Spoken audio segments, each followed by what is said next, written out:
Veja no ICL Notícias, segunda edição. Direto pra cadeia. Polícia Federal prende quase 50 golpistas de 8 de janeiro que tinham fugido ou descumprido medidas cautelares. Enquanto isso, na Câmara, Arthur Lira acelera projeto de anistia para bolsonaristas. Assim não dá. Depois de barracos e agressões de parlamentares, deputados cobram mais rigor de Arthur Lira para barrar violência na Câmara. Esse não é o clima que se estabelece no parlamento brasileiro. Um longo caminho.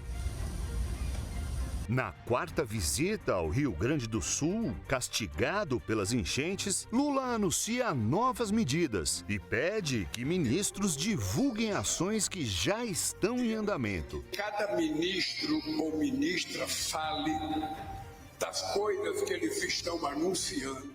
O ICL Notícias, segunda edição, está no ar.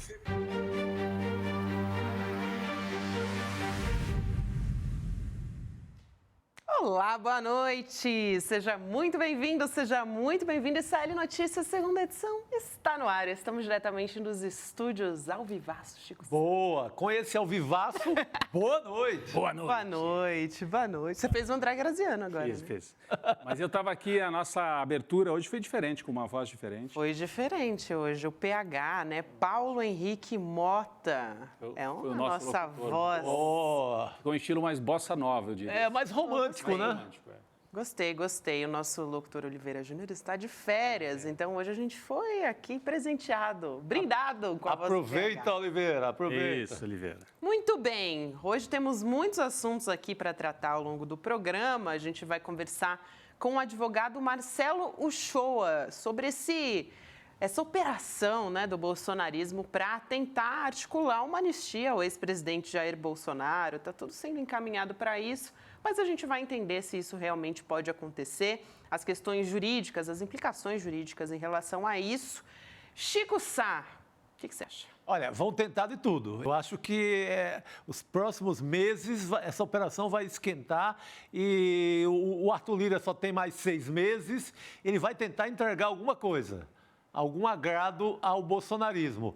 Mas, enquanto isso, o Xandão está prendendo na base e o inquérito avança. Então, calma. Calma, tem muita água para rolar ainda, gente. Outro assunto que a gente vai trazer por aqui, não acabou ainda o Rio Grande do Sul, tudo que a tragédia deixou para trás, né? Tem muita coisa ainda para rolar em relação a isso também. O presidente Lula hoje fez um anúncio do pagamento de 2 salários mínimos para trabalhadores, 434 mil trabalhadores, para ser mais exata. Leandro Demore vem explicar essa história para a gente e outras também relacionadas às consequências que ficaram para o estado do Rio Grande do Sul. Não é isso, Rodrigo? São os principais destaques desta edição e hoje mais de 200 mandados de prisão, né, pela Polícia Federal foram cumpridos em todo o Brasil. Nós vamos falar bastante sobre isso. Como o Chico falou, é a turma da base dos golpistas sendo atingida pela polícia. E eu queria falar justamente sobre isso aqui na nossa abertura, no nosso início aqui de trabalhos. A extrema-direita, como a gente viu ontem no Congresso Nacional, segue a ser um perigo para o Brasil. Muita gente achava assim, não, tem a eleição de 2022, eles foram derrotados, vamos virar essa página. Só que não. A extrema-direita está viva, operando, cada vez mais ameaçadora. A gente viu o que aconteceu ontem, aquele espetáculo de horrores na Câmara dos Deputados. Deixaram até a Luísa Erundina, nossa veteraníssima Luísa Erundina, ex-prefeita de São Paulo e tantas vezes deputada, foi parar no hospital. E está se recuperando, né, Rodrigo? Recuperando. Só para deixar as pessoas mais tranquilas também. Todos nós ficamos preocupados. Passou nervoso com esses bolsonaristas fazendo... Não é que são só bolsonaristas, eles são agressivos, eles partem para intimidação, xingam. É um jeito de fazer política que é para exterminar o outro lado, não é para debater, para tentar ganhar no voto. É na base da pancada, né? Então, a extrema-direita segue a ser um perigo para o Brasil. Um perigo para a democracia brasileira. Um perigo para o meio ambiente, como a gente viu pela omissão lá no Rio Grande do Sul. O que aconteceu? um perigo para a saúde, um perigo para a economia. Por que eu estou juntando tudo isso aqui? Porque hoje nós tivemos que relembrar, por exemplo, o capítulo saúde, o capítulo pandemia. Parece que faz tanto tempo, né, gente? Mas foi outro dia. O Ministério Público de São Paulo pediu indiciamento, né? Denunciou médicos e diretores, não é que pediu indiciamento, denunciou, o Ministério Público não indicia, volta tudo. O Ministério Público denunciou diretores e médicos do Prevent Senior, aquele plano de saúde que em algum momento, durante a pandemia, foi sócio do bolsonarismo ao divulgar teses negacionistas. Não todos os médicos, não todos os diretores, mas muita gente do Prevent Senior. Ministério Principalmente Público de São Paulo. os diretores, né, Rodrigo? Os chefes gerais. Cabeças. Então, o Ministério Público de São Paulo denunciou a operadora de planos de saúde Prevent Senior, especializada em pessoas de mais idade, pela morte de 7 pacientes. Eles pegaram casos específicos de 7 pacientes durante a pandemia. Depois de mais de 2 anos de investigação, os promotores apontaram que o grupo cometeu crimes ao distribuir o chamado kit Covid, que era aquele kit que não serve para nada. E, aliás, em alguns casos, agrava o problema, ivermectina e outros. E por usar medicamentos sem indicação para tratar a Covid. E aí a gente é obrigado a relembrar. 700 mil mortos, está na conta da extrema-direita. Não todos, porque o mundo sofreu com a Covid. Mas há alguns estudos, a gente até separou aqui, alguns estudos mostrando que das 700 mil mortes, pelo menos 400 mil poderiam ter sido evitadas. Olha aqui, ó, né? São várias as pesquisas e a CPI, que investigou a Covid, trouxe esses dados também. Pelo menos 400 mil poderiam ter sido evitadas se o governo tivesse sido mais rápido na compra de vacinas e se tivesse sido mais correto no isolamento, tivesse ajudado o povo a ficar mais isolado, menos gente teria morrido. O Brasil, proporcionalmente, foi dos países onde mais gente morreu. Então, pelo menos 400 mil mortes na conta da extrema-direita. Por que eu estou relembrando isso hoje? Porque o Ministério Público de São Paulo só agora está fazendo a denúncia contra 7. Aliás, contra vários diretores por 7 mortes no caso da Prevent Senior. Então, a extrema-direita é isso aqui, ó. A Prevent Senior estava nessa operação aqui com o Bolsonaro. Coitada da Sariema aí embaixo. A EMA aqui, as EMAs lá do Palácio do Alvorada, com a caixinha de ivermectina, cloroquina, que ele prescrevia como se fosse, não precisa ficar em casa, não, pode ir para a rua, toma esse kit. Que eu conheço gente, famílias, as pessoas acreditaram, tomaram e morreram. E alguns seguem sendo bolsonaristas, inclusive. Eu apurei esse caso na época também, Rodrigo. Todos nós, né? A gente estava trabalhando nessa época e os médicos realmente que estavam trabalhando ali dentro, eles foram orientados, não só orientados, como eles eram vigiados também pela direção para aplicar o kit Covid. Algumas pessoas foram demitidas, fizeram denúncias, enfim. E as reportagens vieram à tona depois, inclusive isso implicou na CPI da Covid, né? Que levou àquela grande investigação. Que foi fundamental. Olha essa cena, gente. Isso aqui passa para a história. Esse perverso com uma caixinha de um remédio que não servia para tratar, levantando como se fosse uma espécie de troféu.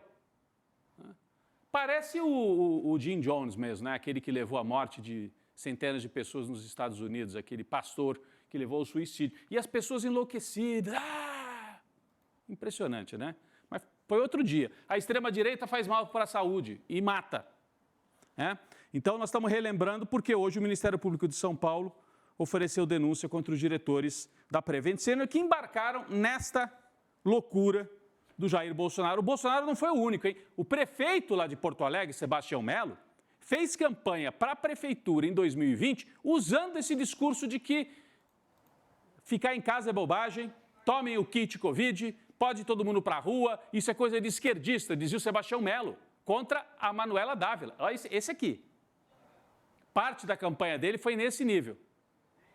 Podem ir para a rua, não tem problema, isso aí é coisa de esquerdista que quer que você fique em casa. E muitos médicos embarcaram nessa, né? Muita gente embarcou nessa. Então, houve uma operação política de mentira. Aqui, a Prefeitura de Porto Alegre, já em 2021, anuncia a distribuição de remédios sem eficácia comprovada contra a Covid. Já era o Sebastião Melo. Então, ele é negacionista da saúde, deve ter algumas mortes na responsabilidade dele, várias, e é negacionista do clima, negacionista do meio ambiente, porque não cuidou da infraestrutura ali, do muro de contenção, das bombas e tudo. Privatizante, né? O liberal não cuidou, achando, isso aí é bobagem, mudança climática. Não vai acontecer nunca aqui. E Porto Alegre sofreu. Então, a extrema-direita faz mal para a saúde, faz mal para o meio ambiente, mata. E aí estão alguns exemplos. E faz mal, olha, pasmem, hein? Faz mal também até para a alimentação do brasileiro. A extrema-direita é gaúcha. E aí eu estou falando do tal do Van Hatten, deputado do Partido Novo, que comandou uma operação de vários parlamentares que entraram na justiça, pasmem, entraram na justiça para impedir o governo brasileiro, o governo do Lula, de importar arroz. Gente, o bolsonarismo destruiu, né, o sistema de abastecimento do país, os estoques reguladores. Destruiu. Não deu bola para isso. O governo Lula ainda estava em fase de recuperação. Vem uma tragédia no Rio Grande do Sul. O risco de faltar arroz, porque o Rio Grande do Sul é grande produtor de arroz. O governo faz o correto, rapidamente. Vamos importar, para não faltar. O que fazem os bolsonaristas? Entram com uma ação judicial para paralisar a importação. E ganharam. Teve um juiz lá de primeira instância que chegou a dar, não pode importar. Claro, quem é que está bancando isso? Os produtores de arroz do Rio Grande do Sul. E, felizmente, durou só um dia essa loucura, mas é uma operação política do bolsonarismo com um juiz lá de primeira instância que mandou suspender a compra. Hoje, essa decisão, a malucada, foi cassada em segunda instância e já foi feita, inclusive, a compra, a primeira parte da compra do arroz. Está aqui a manchete da Fórum: arroz importado. TRF dá aval ao governo Lula e detona os interesses de ruralistas bolsonaristas. Ao derrubar a liminar, o presidente do TRF-4 desnudou o conluio de Marcel Van Hatten, o deputado, e Lucas Redecker, outro deputado gaúcho, com ruralistas. Em 2020, Bolsonaro importou 400 mil toneladas de grão, do grão, do arroz, e não foi importunado. O Bolsonaro também importou. Agora que o Lula está importando de maneira emergencial, porque, enfim, tem o risco de faltar arroz, eles não querem, porque eles sabem que isso aí vai chegar lá na ponta e daí a gente arroz em casa, o Chico, aí não tem debate político. Tem um saco de arroz, preço tabelado. Chegou e livrando o país da especulação, porque a arapuca da especulação estava armada. Arroz ia disparar. Então, eles são perigosos até para a nossa comida, gente. Eles querem que falte arroz ou que suba o preço. Querem, porque seria caótico. O arroz é a base, todo mundo sabe, arroz com feijão no Brasil. Até mais arroz do que feijão, né? Nem todo mundo come feijão, mas quase todo mundo come arroz, né? Então, eles queriam que ou faltasse ou que subisse o preço. Se subisse o preço, ótimo, para os produtores lá do Sul. Alguns financiadores de campanha desse Van Hatten, talvez, dos bolsonaristas, eu não sei, eu não tenho a lista se eles foram mesmo financiadores, mas a gente supõe, não são financiadores, são amigos, pode ser, por pura amizade, ou por alinhamento político e econômico. Esse é o bolsonarismo que faz mal também para a alimentação do brasileiro. E por último, mas talvez o mais importante, o bolsonarismo e a extrema-direita ameaçam a democracia, como a gente sabe. Dia 8 de janeiro não terminou. O 8 de janeiro de 2023 não terminou. Hoje, a PF, a Polícia Federal, prendeu 48 pessoas em mais uma fase das operações que investigam e reprimem aqueles que fizeram a baderna na tentativa de golpe de Estado em 8 de janeiro de 2023. Eram 200 pedidos, mas dos 200, 48 chegaram a bom termo, vamos dizer assim, conseguiram prender as pessoas. Quem são esses que estão sendo presos? Gente, muitos, que tinham arrancado tornozeleira eletrônica, que estavam em situação assim cautelar, que estavam se preparando para fugir do Brasil. E a polícia não me encontrou. 49 vários. Presos, né? 49? Eu falei 48? Isso, 49 agora. 49. Então, obrigado, Gabi, me corrigiu aqui. Então, prendeu essa turma. Muitos, já fugiram. E vão entrar numa lista internacional de procurados. A gente tem até a cena de um deles se despedindo da família. Aí tem choro no meio da rua. Tadinho, bonzinho, a mãe abraça. Eu acho que é a mãe. Nós vamos falar daqui a pouco desse caso aqui. Aqui eles estão valentões. E agora aqui, eu acho que é a mãe. A mãe chora, o menino abraça. Menino não, né? Um homem barbado. Rapaz, vai preso. Depois nós vamos falar dele. Tem nome, tem uma história. Ele disse que ele não sabia bem o que estava acontecendo, coitado. A maioria diz isso, não sabia. Estavam agindo como patriotas. Um passeio no parque. Era um passeio no parque, eles achavam. Foram insuflados também. Assim como a turma que tomou cloroquina ficou ali achando, não, mas eu estava fazendo certo, tomando o remédio que o presidente mandou tomar, o Bolsonaro. E aqui também, nós estávamos agindo em nome do país, em nome da pátria. Eles achavam que estavam fazendo certo. Então, a extrema-direita continua fazendo muito mal para o Brasil e tem que ser enfrentada. Não acabou o enfrentamento. Eu sei que muita gente ficou assim, pelo amor de Deus, ganhamos a eleição, vamos tocar a vida, vamos normalizar o Brasil. A gente também acreditava que ia ser um pouco assim. Mas uma parte do Brasil quer a normalização, outra parte não quer. E nós temos que enfrentar, temos que derrotar. Né? E tem ainda essa operação de anistia, que nós vamos falar bastante dela daqui a pouquinho, e também dessas prisões de hoje. Do outro lado, tem o governo trabalhando, o Lula no Rio Grande do Sul, né? E, aliás, 3 lideranças assim importantes do PT, ou fora do Brasil, se preparando para viagens internacionais. Fernando Haddad, com o Papa. Fernando Haddad, o ministro da Fazenda, hoje se encontrou com o Papa Francisco. Temos imagens aqui da chegada do Haddad com o Papa. Eu estava vendo que ele, inclusive, entregou uma cuia de chimarrão para o Papa, numa referência ao Rio Grande do Sul. E o Papa, que é argentino, conhece muito bem, a tradição é a mesma ali entre os gaúchos, né? O chimarrão. Ele entregou a cuia, olha aqui, a cuia do chimarrão, numa referência, e também entregou um pedido para que o Papa encampe, participe desta campanha do Haddad para taxar os super ricos, os bilionários no mundo inteiro. Eles estão juntos nisso. Haddad com o Papa. Dilma Rousseff, que preside o Banco dos BRICS, do outro lado, com o Putin. Nós temos uma imagem da Dilma Rousseff sendo recebida, olha aí, ela chegando, sendo recebida pelo Vladimir Putin. Ele fez uma deferência, Chico, porque tem presidente que ele põe do outro lado da mesa. Lembra aquelas fotografias? Fica aquele mesão de 1 quilômetro, né? Para nem dar a mão para ele. Nem encosta. A Dilma, acho que ele confia bastante, porque pode ficar bem pertinho dele. É uma diferença, assim, né? E o Putin elogiou a Dilma pela condução dela à frente do Banco dos BRICS. Está acontecendo um fórum econômico em São Petersburgo, que é a segunda cidade mais importante da Rússia, Moscou, São Petersburgo. Um fórum econômico dos países mais alinhados com os BRICS, e a Dilma está lá. E o terceiro, o presidente Lula, do Rio Grande do Sul. Ele parte para a Europa, vai participar do encontro do G7. E aí, que veneno, hein, Gabi? Você viu a manchete que apareceu aqui num site desses, do esgoto da direita? Aqui no Brasil? Inacreditável. Inacreditável. Disseram assim, o Lula está indo passar o Dia dos Namorados, como se ele estivesse indo passear na Europa. E aí colocam uma foto dele beijando a Janja. E quem é que repostou isso aqui, hein? Alguém com inveja, viu? O tal do Jair Bolsonaro. O amor segue inabalável. Parece inveja. Você vê o amigo que tem uma namorada, você não gosta porque está sem namorada? Ou está sem clima em casa? O Jair? Está sem clima com a Michele? O amor segue inabalável. Mas, na verdade, é para fazer mesmo um veneno e espalhar isso aqui nos grupos de WhatsApp. A gente acha engraçado, mas lá nos grupos da extrema-direita é assim, o Lula está nem aí para o Brasil, vai passear com a Janja no Dia dos Namorados. É o que eles tentam vender. O que é um absurdo, ele tendo participado de um encontro internacional, né?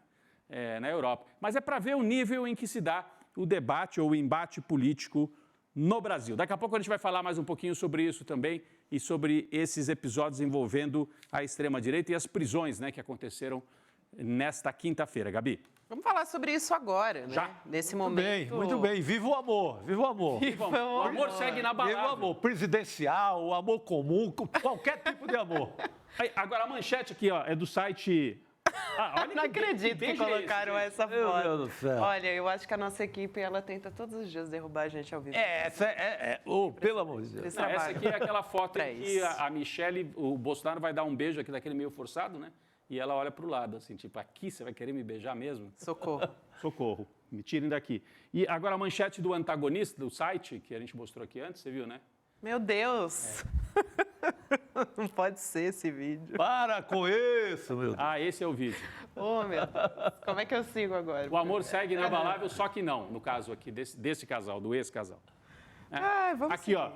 Lula vai passar a Semana dos Namorados na Suíça e Itália. Parece que ele vai comer fundi.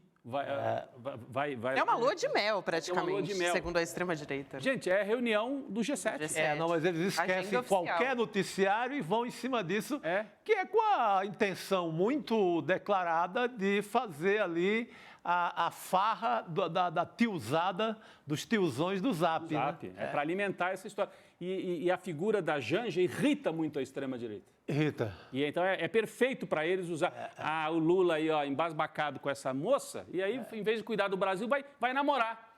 Né? Um pouco de inveja também, né? Total. Um pouco de inveja. Vamos voltar a falar sobre isso, mas agora a gente vai falar dessa operação Anistia, Lesa Pátria também, né? No momento que o bolsonarismo justamente está articulando, tentando uma anistia para o ex-presidente Jair Bolsonaro. A gente vai trazer mais detalhes a respeito disso daqui a pouco. Mas a Polícia Federal deflagrou hoje, Rodrigo até trouxe um pouquinho, alguns detalhes a respeito disso, dessa fase da Operação Lesa Pátria, né? Que está investigando os golpistas do 8 de janeiro. Chamou atenção o número de mandados de prisão, são 208, isso porque há foragidos, né? Ou então são pessoas que apresentavam risco de fuga. O que são esses riscos de fuga? Só para explicar aqui para você que está nos acompanhando, não cumprimento, basicamente, de decisões de medidas judiciais. Então, entre os descumprimentos dessa medida estão violação de tornozeleira eletrônica, por exemplo, mudança de endereço sem avisar a justiça, sem comunicação e também o próprio não comparecimento à justiça implica justamente nesse risco de fuga. Foram 49 prisões, né? Então, aconteceram essas prisões ao longo da semana, não necessariamente hoje, mas segundo a Polícia Federal, muitos desses procurados já não estão no país e vão ter os nomes, Rodrigo e Chico, enviados para a Interpol, ou seja, a principal rota de fuga tem sido a Argentina dessas pessoas. Eles tiveram tempo para articular isso, né, Chico? Eles estão pulando ali a cerca da fronteira para a Argentina. A intenção lá, combinada com o Eduardo Bolsonaro, que cuida das relações internacionais, digamos, da extrema-direita, é conseguir asilo político lá. Essa gente está perseguida e falar com um amigo deles, com o Milei, para abrigá-los. Essa a coisa. É aquela velha covardia de bolsonarista fugindo. Na hora do vamos ver, foge todo mundo. Foge do debate, foge de qualquer coisa. Eu vi uma cena, Gabi, não sei se o Chico também viu, se os nossos internautas aqui, a nossa comunidade viu. A Polícia Federal chega, bate na porta de um desses, que está em risco. Por algum motivo, a Justiça entendeu que ele estava... havia risco de fuga, ou porque quebrou tornozeleira eletrônica, ou porque não compareceu à justiça. A polícia bate na porta e a esposa dele, a companheira dele, dá uma dura nos policiais. Depois a gente entende por quê. O marido é da Marinha, então ela é valente com os policiais. Dá até para ouvir um trecho, se vocês quiserem. Vamos assistir. Vamos ver. A polícia chegando. Está ocorrendo aqui no Brasil. A gente está vivendo na pele. Então, a gente sabe, ele não é bandido, ele vai se preparar. Não é bandido. E ele é da Marinha. Sim, senhor. Como é que é o nome do senhor? Leandro. Então, senhor Leandro, se acalma, o senhor que está nervoso. Eu estou nervosa também. Eu não estou nervoso não, pode ficar tranquilo. Então vamos tranquilamente aqui, né? Fazer as coisas na paz do senhor, porque ele é um brasileiro patriota que não fez nada para ninguém, está passando por essa injustiça. Estão tirando um homem de bem de dentro de casa. Um brasileiro, um patriota da Marinha que não fez mal para ninguém, só quebrou alguma coisa. Essas pessoas, né? Eu fico imaginando se fosse uma pessoa numa outra posição, né? Eles não sabem o que é perseguição, não sabem o que é ditadura. Ficam alegando, não tem democracia. Gente, esse povo quebrou tudo em Brasília. Queria dar um golpe de Estado. Esse é o maior crime que alguém pode cometer. Eles devem ter ficado assim meio folgados, por isso que uns fugiram, outros tiraram a tornozeleira, porque como o líder maior deles não foi preso ainda, isso talvez tenha dado assim, passado um sentimento de que, olha, isso não vai dar em nada. É isso. Não vão prender quem liderou todos nós, Bolsonaro vai ficar livre, então vamos relaxar, tira a tornozeleira, vamos relaxar, vamos para a Argentina. Ficou essa sensação, estava mesmo isso, né? Sim. Esse sentimento. Agora, esse vídeo dessa, infelizmente eu não consegui pegar o nome completo dela, mas ela diz em vários momentos, o meu marido é da Marinha, vocês estão entrando na casa de um homem de bem. Olha, quem diz se é homem de bem ou se não é homem de bem é a justiça, né? É que essas pessoas elas têm a certeza. Nós somos o bem. Vocês vão prender os bandidos. Quem está na favela, na cabeça dela, a polícia tem que entrar com o pé na porta e derrubar. Agora, o marido dela, que é da Marinha, não pode. Depois eles até abrem a porta. Ela fala, o senhor vai entrar armado na minha casa? Ele falou, olha, é como eu trabalho, o policial fala, mas eu não vou usar arma. Seu marido, inclusive, ele é muito tranquilo. Seu marido pode ir lá dentro, trocar de roupa, só que eu quero estar junto, né? Para não dar tempo dele jogar fora alguma coisa, se desfazer de alguma prova, alguma coisa, né? Mas, assim, é uma certeza, nós somos uma família de bem, nós somos patriotas. Bom, todo mundo que estava lá e quebrou tudo lá na Praça dos Três Poderes se dizia gente de bem e patriota. Aliás, na Alemanha, na Itália fascista, todo mundo achava que era gente de bem. Nós somos pessoas de bem, botando o pessoal dentro do, enfim, no nazismo, os filmes, né? Acabou de passar o filme aqui. Ou você falar de nazismo, para a gente lembrar uma página da história, hoje, pelo menos a parte ocidental, comemora o dia D. Ah, é? O dia O desembarque, né? Quando os aliados chegam na Europa, né? Exatamente, para combater Normandia, para combater os nazistas. É isso. Mas eu quis trazer esse vídeo porque é bem, assim, representativo dessa turma que você... Não, nós somos... Quem me conhece sabe. Quem me conhece sabe. Nós somos pessoas de bem. Quem é que diz isso para a senhora? Nós dizemos que nós somos patriotas, pessoas de bem. Vocês vão prender outros. E a surpresa dela de saber que a polícia, porque eles adoram a polícia, adoram os militares. Mas então a polícia e os militares podem servir para prender a gente, que somos pessoas de bem? Pois é. Mas quando interessa, dá carteirada na polícia também. Também. Ela deu uma carteirada na polícia. Depois foi amansando. Se tivesse lido o regulamento da Marinha, estava lá. Militar não pode fazer esse tipo de política. Está lá. O Bolsonaro desobedeceu, mas não pode. O erro já é... Bastava ele ter lido a carteirinha dele lá da Marinha, está dizendo que não pode fazer política partidária nem terrorismo, como fizeram em Brasília. Pois é. Aquele outro que eu mostrei muito rápido aqui, que a mãe abraça, a gente tinha até o nome dele aqui, eu não estou mais achando aqui o nome do rapaz, aquele de camisa branca, mas é outro também, que a mãe... Lucas. A gente vai falar já a respeito disso vai? também. Então, vamos entrar com mais detalhes a respeito disso, tá. Rodrigo. Não, mas Lucas Costa é o nome dele. Lucas Costa, e ele disse, né, que não sabia, que ele foi por engano lá para a Praça dos Três Poderes, chamaram, ele não sabia o que estava acontecendo. O que ele disse é que ele achava que era uma manifestação pacífica, viu, Rodrigo? E aí ele chegou lá e estava o caos generalizado, né? Fazer o quê? E fazer o quê? Vou quebrar também, né? Estão quebrando, deve ser, parece que agora pode, né? Então, é isso. Então, eles estavam todos autorizados por uma liderança. Esse que é o problema, que é o que o Chico está dizendo aqui. A gente vem dizendo isso há muitos meses. O timing, a justiça perdeu um pouco o timing. A hora que o Bolsonaro começou a rodar o Brasil e os seguidores dele viram, acho que não vai acontecer nada. Então, vamos fugir para a Argentina, arrancar a tornozeleira, aprontar e encarar a polícia, né? Ficou um intervalo muito feio bom nesse sentido de cumprimento da lei, né? Ficou aquele... encorajou aqui, o vizinho encoraja lá, olha, não vai dar em nada, não fizeram nada com o nosso líder, vamos vazar. Porque tem alguém que encorajou essa turma a fazer isso, que botou na cabeça deles, vocês são patriotas, vocês podem tudo, acampar em porta de quartel. Alguém não, mais do que um, foi o Jair Bolsonaro e os militares que autorizaram essa balbúrdia. Muito bem, e essa operação, ela acontece nesse momento que fica claro, né, que existe uma operação de anistia para o ex-presidente Jair Bolsonaro, justamente esse que encorajou, como disse o Rodrigo agora, os atos, né?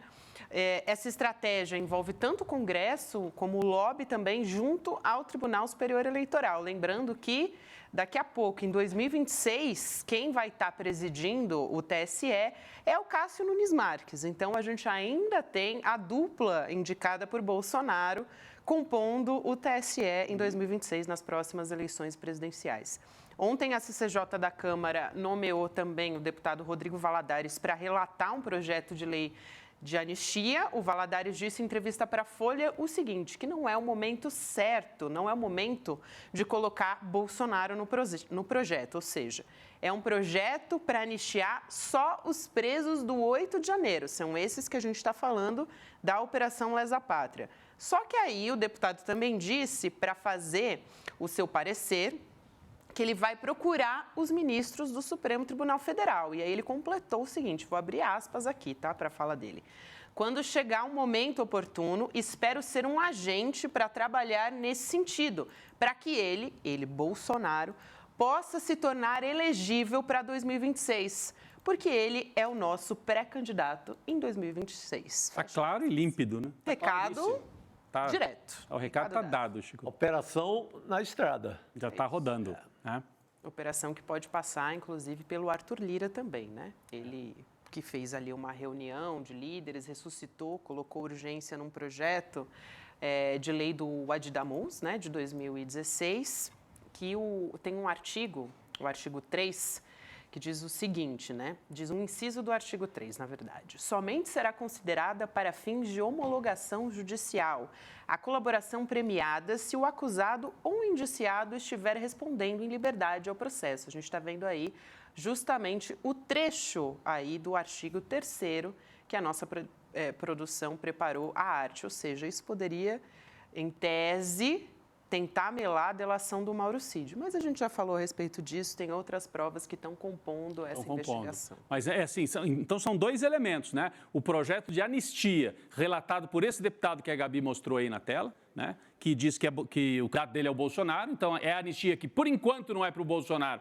mas logo para frente pode ser para o Bolsonaro também. E a outra questão é aprovar alguma coisa que ajude a melar o processo contra o Jair Bolsonaro, usando esse projeto de lei que vem lá de trás, que foi apresentado pelo Adidamus. Daqui a pouco nós vamos voltar nesse tema com o advogado Marcelo Uchoa, para debater se esse projeto faz sentido, se não faz sentido, se é mais uma sinalização do Arthur Lira, se é para valer... Se há risco, de fato. Se há algum risco, de fato, de anular a delação do Mauro Cid, Chico. Exatamente. Eu acho que a gente tem um semestre de terror absoluto pela frente. Eu digo isso porque é um semestre ainda do Arthur Lira, é um semestre do terror no Banco Central com Roberto Campos Neto, tem um semestre de operação de anistia. A extrema-direita vai jogar nesse semestre tudo o que pode. Porque a partir de 2025, o cenário pode mudar, pode ser muito mais favorável ao Lula do que está agora. Então, esse próximo semestre ele é de terrorismo puro. Assim, todos esses tipos de operações eles vão ser feitos. O Arthur Lira vai gastar todas as fichas possíveis. Preparemos-nos para o que vem por aí. É isso, além da eleição municipal que vem pela frente. Vem aí. Ainda tem essa história. É isso aí, primeiro desafio da ministra Carmen Lúcia no TSE, inclusive. Vamos mudar a pauta aqui, falar a respeito de um anúncio do presidente Lula de hoje, um programa para pagar 2 salários mínimos a 434 mil trabalhadores do Rio Grande do Sul, anúncio que foi um pedido, inclusive, do governador, Eduardo Leite. O presidente Lula desembarcou hoje mais uma vez no Rio Grande do Sul para a 4ª visita no estado em meio às enchentes, às inundações. Por isso, a gente vai conversar agora com o Leandro Demore, que está no Rio Grande do Sul nesse momento, vai trazer os detalhes a respeito desse anúncio para a gente. Demore, boa noite para você. Boa noite. Boa noite, meus camaradas. Boa noite. Posso só, Gabi, deixar uma sugestão de pergunta para o nosso querido Uchoa, que vai entrar depois? Claro. Aí? Boa. Tá. Em relação a a história de derrubar a delação de réu preso, né? Na lei que fala sobre as delações premiadas, a lei deixa bem claro, no artigo 3º, lá da seção 1, que o acordo de colaboração premiada ele é um negócio jurídico processual. E até onde eu sei, isso não retroage, tá? Então, mudanças na lei que em relação a processuais, elas não retroagem. Então, se vocês puderem perguntar isso para ele depois, se você fizer uma mudança na lei, por exemplo, no Brasil, que for criminal, ela retroage para beneficiar o réu. Agora, as mudanças processuais não retroagem. Então, mesmo que mudar essa questão aí, se vocês puderem fazer a gentileza de perguntar, depois eu vou ficar de olho aqui para poder... Boa.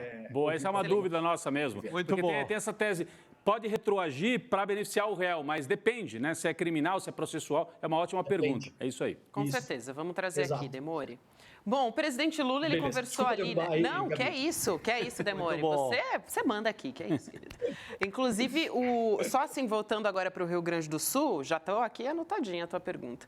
Mas o Lula, ele conversou com ex-moradores de uma região ali que foi bastante destruída, né? Pelas enchentes na cidade de Cruzeiro do Sul, no Vale do Taquari. E também outra visita foi Arroio do Meio, uma cidade também foi muito devastada pelas chuvas. Ele andou ali, o presidente Lula, pelas ruas, a gente está vendo as imagens agora, ouviu a população e criticou também a burocracia para a reconstrução do Rio Grande do Sul. Vai ser um longo caminho aí pela frente, né? Mas o presidente Lula, ele tem sido bastante presente em todas essas ações. Ele não tinha ido nesta área ainda, né, Demori? Que é essa área do Taquari. Ele tinha ido lá, Porto Alegre, Canoas, né? Santa Maria, na primeiríssima viagem. Mas o Vale do Taquari não tinha. E você tinha passado duas vezes por lá e sentiu, assim, que a população tinha um sentimento de abandono, né? Então, a importância da visita do Lula e como é que isso pode repercutir? Não, é exatamente isso, Rodrigo. Tinha uma questão na região. O Lula teve... Cruzeiro do Sul foi o primeiro lugar que nós fomos, né? A gente foi 2 vezes. A primeira viagem que a gente foi para lá, para a região de Lajeado, quando a gente mostrou, a gente até deve ter a imagem aí, o pessoal talvez tenha na agulha, né? Aquelas primeiras imagens que apareceram depois que a água baixou foi o ICL que deu. Nós demos aqui aquelas casas totalmente destruídas, né? Que parecia realmente uma zona de bombardeio. Aquilo lá é Cruzeiro do Sul. E aí tem uma região mais adiante ainda em Cruzeiro do Sul, que é um bairro ali. Aquilo ali é uma curva de rio, né, Rodrigo? Então, o que aconteceu? O rio, ele não fez a curva. Na prática é isso, né? O rio vinha, fazia a curva, geologicamente ali fazia a curva assim para um lado, e na outra barranca do rio tem um paredão, uma espécie de paredão de pedra. Então, primeiro que o rio batia no paredão de pedra e voltava, aí, ó, isso aí é um pedaço de curva de rio. Então, vejam vocês, né, onde o rio foi, né? Ele foi reto, né? Ele foi reto aqui, ele tomou conta, isso aí tudo virou rio.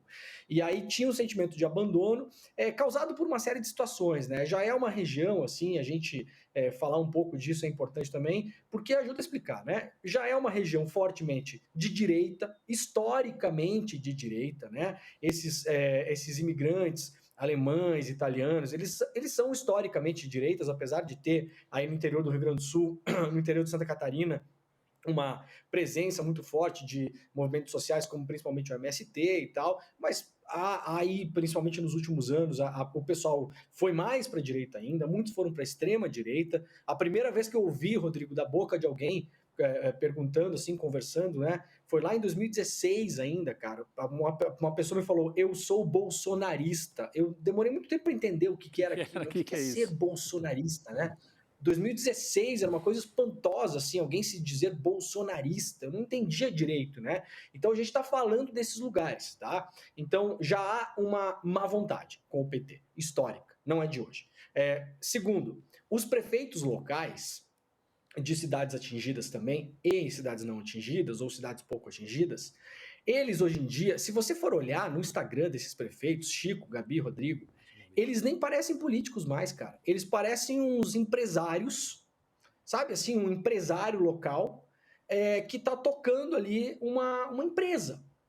A impressão é essa. Muitos não têm nem o partido ao qual eles são filiados. Você não vê, assim, eles em atos que são claramente atos políticos, na acepção, assim, da ligação com os movimentos, sabe? Eles têm ali foto com o velho da van, a foto com o cara da farmácia São João, não sei o que tem uma rede de 1.100 farmácias, ajuda, o poder privado, sabe? Então, assim, é uma outra onda ali que tá batendo, cara. E essa onda, ela se cola com a história do Paulo Guedes, do Bolsonaro, da eficiência do Estado, do Eduardo Leite, do Estado mínimo, da privatização, do poder privado, do povo pelo povo.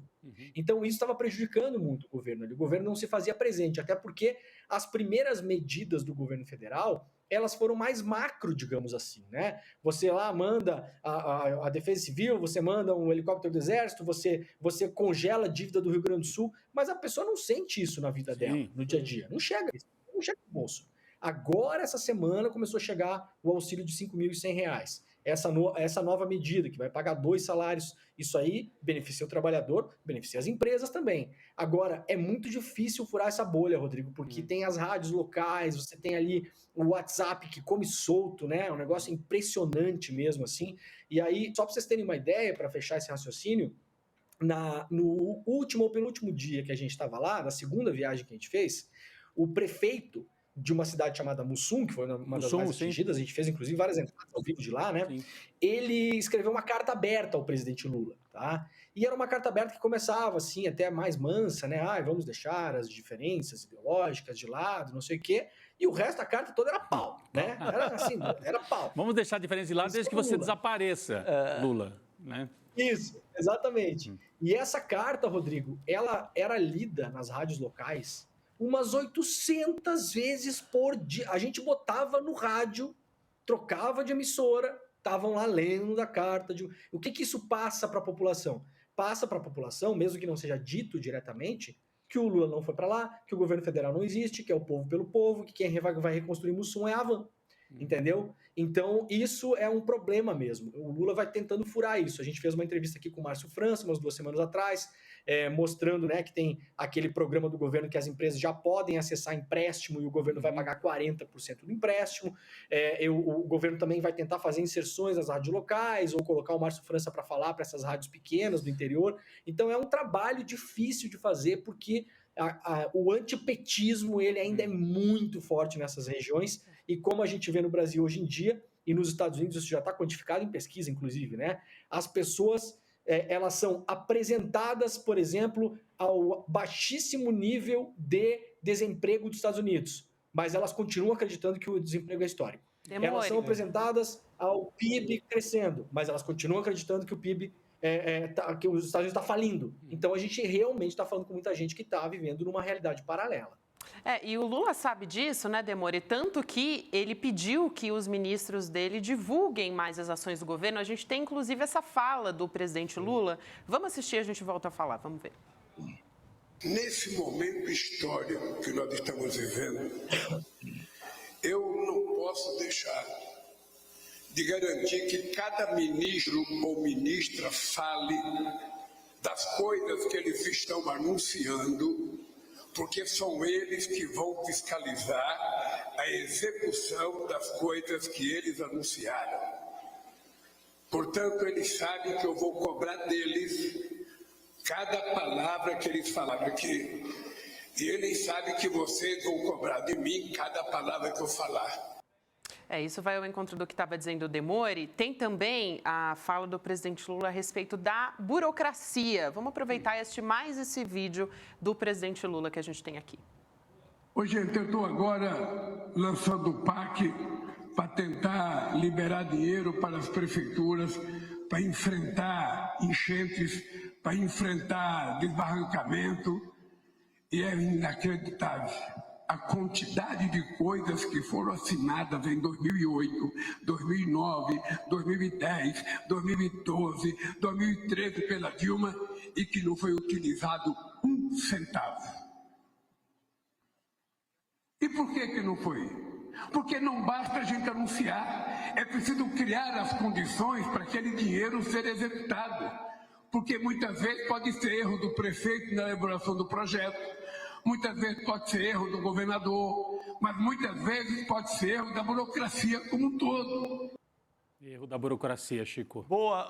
Não, eu vou aproveitar para perguntar para o Demore.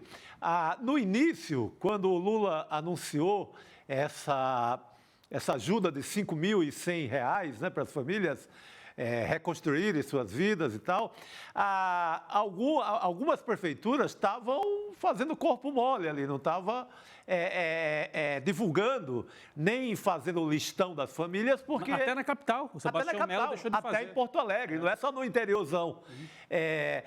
Demore, mudou um pouco esse quadro? A população cobrou as prefeituras para colocarem seus nomes, os nomes das famílias? E são 2 programas, né? Acho que isso que é bom esclarecer. Um é aquele dos R$ 5.100 e esse outro dos salários de hoje, né? Isso. O dos R$ 5.100 tinha 2 problemas, Chico. Um problema é justamente esse que você falou. Você tinha prefeitos fazendo corpo mole, porque a prefeitura ela tinha que fazer um cruzamento simples de fazer. Ela tinha que mandar informações para o governo federal dizendo o seguinte: essas pessoas, ou seja, esses CPFs que vivem nesses CEPs foram atingidos. Tá? Então você pega, faz o quadrante da cidade e fala, olha, a minha cidade aqui, 45% dela que fica nesses CEPs aqui dessas ruas, as pessoas que moram aqui, que estão cadastradas na prefeitura, porque são pessoas que pagam IPTU, são pessoas que são atendidas pelo sistema de saúde, são pessoas que têm filhos nas escolas municipais. Isso não é difícil de você fazer. Então, a prefeitura tinha que informar. Aí tinha várias situações, Chico. Muito prefeito estava fazendo corpo mole. Você segura 3, 4, 5 dias, o povo começa a reclamar, e aí você manda espalhar no Zap que a culpa é do Lula. Fácil de fazer isso. E funciona pra caramba. Meu. Claro. Funciona muito. Muitas prefeituras são ineptas, Chico. são ineptas. O prefeito é um inepto. Às vezes o cara é um semi-analfabeto. O secretário foi colocado ali porque é primo do tio, que é o cara da empresa do não sei o quê. A gente está falando de prefeituras assim muito pequenas, que às vezes a coisa ali é no coronelismo local. A gente fala do Nordeste de coronelismo, gente. No Sul tem pra caramba, gente. Eu sou, assim, Chico, eu sou de uma família de gaúchos, descendente de meus avós são italianos, né? Meu pai nasceu em Caxias do Sul, a minha mãe já nasceu em Santa Catarina, porque meus avós gaúchos migraram, eu nasci em Santa Catarina. Ô, Chico, você quer estado mais coronelista que Santa Catarina? Santa Catarina tem 3 ou 4 famílias que mandam no estado há 250 anos, meu camarada. Sim. Você não vai falar de coronelismo comigo? Vai botar o Nordeste para combater Santa Catarina em coronelismo? A gente tá muito na frente. É Bornhausen, é a mim, é sempre os mesmos, cara. Entendeu? E no interior essa lógica ela um pouco se replica. Então tem inépcia também. Tem prefeito incompetente, tem prefeito que não sabe nada da máquina pública, que se elegeu no oba-oba, né? Tem algumas, aí sim, poucas prefeituras que não tinham condição de preencher a documentação, porque estavam completamente destruídas. Mas tem uma outra questão, Chico, que aí eu vou entrar na questão da burocracia. Eu vou dar o exemplo do Lula e depois vou fazer um pensamento macro aqui para deixar para nossa audiência pensar também, porque é uma coisa que a gente tem que afrontar. O micro é o seguinte: a pessoa, para receber, ela tinha que fazer uma conta no eGov. Chico, tem gente que não tem celular, cara. Claro, tem gente que não sabe escrever. Sim. Tinha pessoa morando em lona, em barraco de lona na beira da estrada, tem até agora. Então, assim, conta no eGov, bicho, sei lá o que é eGov. eGov, pra mim, é o Engov. É um negócio pra tomar pra ressaca, depois que você volta da festa, ou antes da festa, né? Então, assim, é um problema, né? Poderia ter sido feito, sim, nas prefeituras, em coordenação com o governo federal, algum tipo de mutirão, talvez, né? Na praça, gente sentada ali com o computador, faz fila, né? Sim. Colocaram 2 locais. Usa aqueles ônibus que tem para tirar documento, aqueles mutirões de tirar documento, e coloca uma pessoa lá na hora para resolver.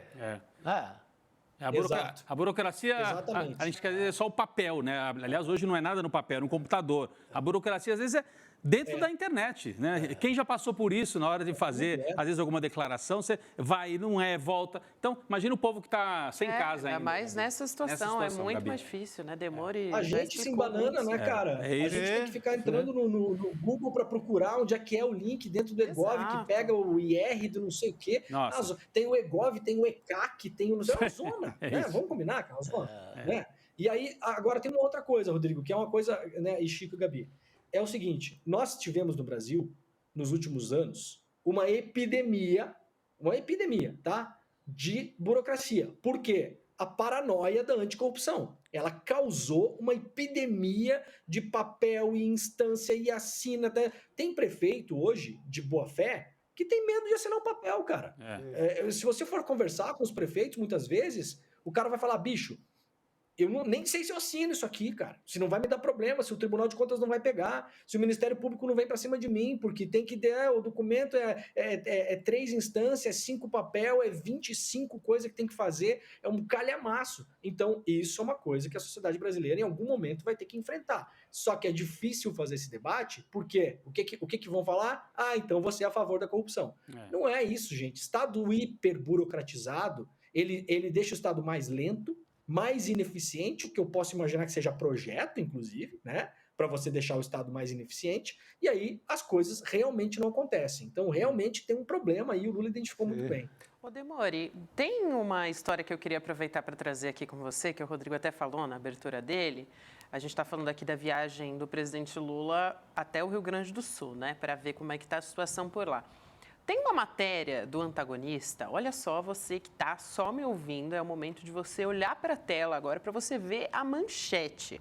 O presidente Lula, só para contextualizar, ele vai viajar para participar da reunião da Organização Internacional do Trabalho e também da cúpula do G7, tá, gente? É a agenda oficial.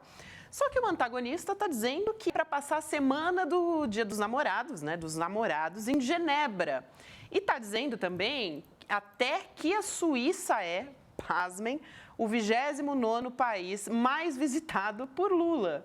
Olha só, nisso até o ex-presidente Jair Bolsonaro, lógico, embarcou nessa, compartilhou a publicação. Ele diz o seguinte, vou pedir também para a gente colocar aqui na tela o tweet, né, do Jair Bolsonaro. Ele retuita essa notícia e diz: o amor segue inabalável. Aí tem uma foto do presidente Lula ao lado da primeira-dama, a Janja, dizendo: enquanto isso, o Rio Grande do Sul inteiro para ser reconstruído. Detalhe, o presidente Lula está lá, nesse momento. Mas essa operação que o Demore falava, né? Quer dizer, é para jogar mais lenha nessa fogueira que já vinha de antes. O Demore dizia que nas primeiros giros que ele deu pelo interior do Rio Grande do Sul, se dizia isso nas rádios e tudo, esse boca a boca. O governo federal nos abandonou. Isso aqui é um prato cheio para rodar no Rio Grande do Sul. O Lula vai num dia, anuncia que vai dar mais ajuda, no dia seguinte está viajando. Aí, ó, ele veio aqui só passar um dia, vai namorar na Suíça com a Janja. É isso, para rodar nos grupos do Zap. Assim, Rodrigo, eu ia fazer o seu exemplo, tá feito o exemplo. A frase vai ser justamente essa: veio aqui para tirar foto, para se promover, mas aí o Dia dos Namorados vai lá para a Suíça esquiar e comer fundi e tomar vinho. Agora, o antagonista, ele tem que ser visto como ele é de fato. O antagonista, ele é um site, tá? Isso tecnicamente para as pessoas entenderem. Ele é um site construído para capturar e-mail das pessoas. Esse e-mail vira um banco de dados, esse banco de dados é usado por uma empresa do mercado financeiro para vender porcaria, tá? Então, o antagonista é uma ratoeira, tá? É uma ratoeira digital. É para isso que ele serve, é por isso que ele publica esse tipo de coisa. O antagonista, para além de qualquer coisa, Chico, enquanto vocês falavam aí, eu lembrava de uma matéria da Vaza Jato, o antagonista é um site de lobby. O antagonista, ele foi usado pelo Deltan Dallagnol para interferir na escolha da diretoria do Banco do Brasil. Isso nos chats da Vaza Jato mostra. Os caras conversando ali, quem que é melhor, é esse, aquele, então eu vou publicar a matéria tal, então não vou publicar. A matéria que você publicou, ela é prejudicial, não sei o quê, apagaram reportagens do site na época, a gente encontrou as matérias apagadas. Isso era na época que a turma lá do antagonista era aquela turma original lá do antagonista, né? O Diogo Mainardi, outro. Se não me engano ainda era o Diogo Mainardi, isso. O Cláudio, como é que é o nome do cara? Cláudio Dantas, né? Esse está lá até hoje, né? Olha aí, ó. Tentemos ser generosos, né? A Lava Jato usou o site antagonista para interferir na escolha do presidente do Banco do Brasil. E a parceria entre os dois não começou aí. Então, Chico, é quase assim, a gente está falando, né, da choquei do jornalismo brasileiro, né? Total, bela definição. É isso. O Cláudio Dantas, só para aqui atualizar, ele deixou o antagonista para ir para a Jovem Pan, né, em 2023. Teve uma promoção. Bom. Teve uma promoção. Caiu para o lado. Caiu para o lado, digamos assim. Mas dentro da mesma sopa, né? É isso. Vamos trazer uma outra vitória importante também do governo, porque foi a realização do leilão para importação de arroz. Sim, né? Contra a vontade do Van Hatten. Do Van Hatten. Cada vez que eu vejo Hatten, eu lembro que quer dizer, né, assim, vem ódio na minha cabeça, porque a palavra hate, né, mas não tem nada a ver, é holandês. Não tem nada a ver. Parece que é rato em holandês, né? Também, né? Não pois é. Não sei. Mas foi ele que fez força para bloquear a compra de arroz, impressionante. E aí o leilão da Companhia Nacional de Abastecimento foi feito hoje de manhã, depois de uma briga judicial. O Tribunal Regional Federal da 4ª Região suspendeu uma liminar da Justiça Federal lá em Porto Alegre que tinha barrado a compra, né? Quem articulou para impedir essa importação foi a bancada do Partido Novo. O hoje deputado federal Marcel Van Hatten fez uma live criticando a compra de arroz, gente, veja só, e disse que vai acionar novamente a justiça, tá? A gente tem esse vídeo, vamos assistir. No momento em que o Rio Grande do Sul mais precisa de recursos, principalmente federais, para enfrentar essa nova, entre aspas, pandemia, essa calamidade. O Lula está chegando aqui no Rio Grande do Sul, se é que já não pousou, para quê? Para debochar da cara do gaúcho, do produtor de arroz principalmente? Nós entramos na justiça, já entramos com um agravo para, no TRF4, buscar reverter essa decisão. É isso aí, cara. Ele tá chorando. Ele começou a falar, eu achei que ele estava chorando. Mas seria um espetáculo à parte. Ele queria azedar o carreteiro da gauchada, né, Demore? Tirar o arroz de circulação. É curioso, né, Demore, que a direita do livre mercado não reclamou, né, quando Jair Bolsonaro importou arroz em 2020. Isso, por 400 mil toneladas, aliás, né?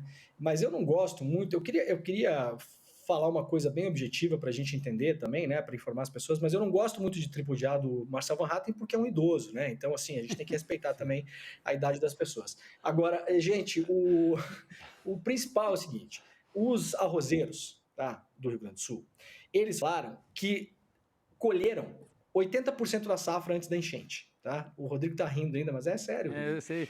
80% da safra. Ele é irmão tá? do Costinha. Então é o seguinte. Isso, é irmão do Costinha. Com todo respeito, né? Ao Costinha. Quer dizer, com todo respeito, Costinha. É isso. Aí você tem 80% da safra colhida. Então você já tem, né, 85% da safra colhida. Então você já tem uma perda de 15 ou 20, tá? Então não é uma perda que não se pode considerar. Aí você tem, para além disso, Rodrigo, os estoques que estavam, muitos deles em silos. Nós mostramos o estado dos silos aqui do Rio Grande do Sul. Muitos silos molharam, os grãos incharam e implodiram os silos. Isso vai pro lixo. Então você tem uma perda na colheita, uma parte dela que foi embora. Você tem uma perda na estocagem, uma parte dela foi embora. E você vai ter problemas de escoamento, porque o Rio Grande do Sul tem problemas seríssimos de estradas. A estrada chamada Estrada da Produção, que é a BR-386, no dia que nós saímos de casa para chegar até a região de Cruzeiro do Sul, onde o Lula está hoje, nós encontramos mais de 30 bloqueios de terra na estrada. A estrada estava inviabilizada. Tinha caminhoneiro que estava há 5 dias naquela estrada sem conseguir contatar a família. Nós mostramos a reportagem aqui. Então você não tem aeroporto em Porto Alegre hoje. Então tem um problema de escoamento. A estrada que leva para o Porto de Rio Grande do Sul também, os caminhoneiros também, em algum momento, eventualmente vão ser afetados, porque boa parte da plantação de arroz do Rio Grande do Sul também acontece nos arredores de Porto Alegre. Né? Uma parte do arroz está ali, uma outra parte está em Pelotas. Então, não é, Rodrigo, que vai ter problema de preço. O arroz já está mais caro. Uhum. E o arroz não está mais caro no Rio Grande do Sul. Uhum. Eu mostrei uma matéria hoje de manhã no Desperta. O arroz já está mais caro em Santa Catarina, 11% em relação ao mês passado. 11%. Então não interessa o que o nosso nobre, né, senhor Marcel Van Hatten acha. Além de tudo, só uma coisa importante em relação à decisão que foi tomada ontem. Uma decisão por um juiz substituto, no plantão, porque já era final do dia, né? E uma decisão que ela não faz sentido, Gabi, porque o Brasil tem estoque regulador desde 1906.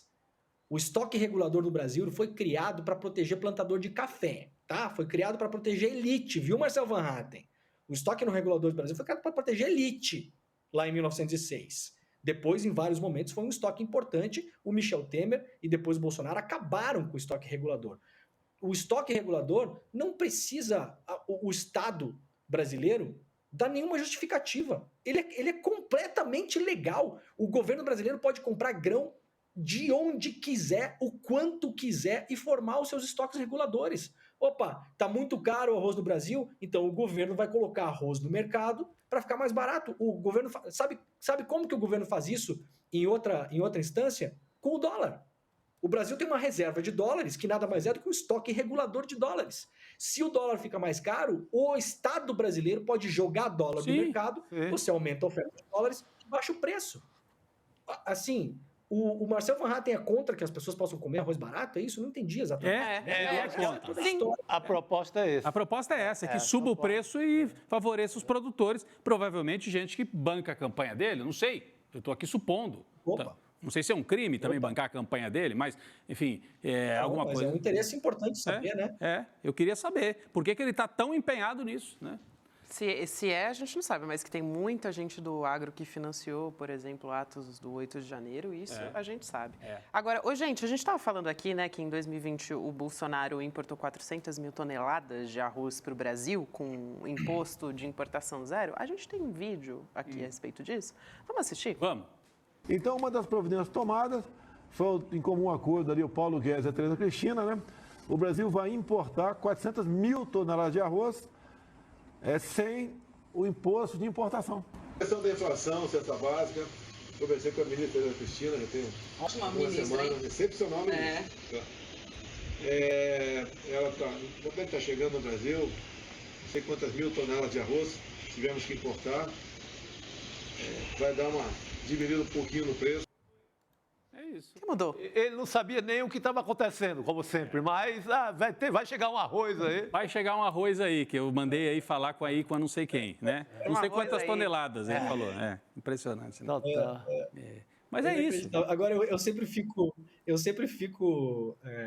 muito reparando, eu sou muito detalhista, né? Aí atrás do Bolsonaro estava o sanfoneiro do barco do Caronte, né? Da ópera do Dante Alighieri, né? O sanfoneiro do barco da morte, estava ele lá, né? Era ele, então.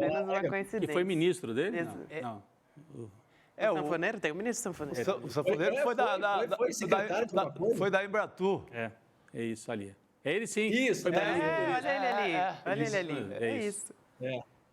Mas é isso, gente. Se a gente for reescrever, o Chico, você que é um literato, né? Ao contrário de nós, réis mortais, o Caronte é o barqueiro da morte, né? Então a gente poderia colocar numa releitura esse gaiteiro no barco do Caronte, né? Que atravessa as pessoas.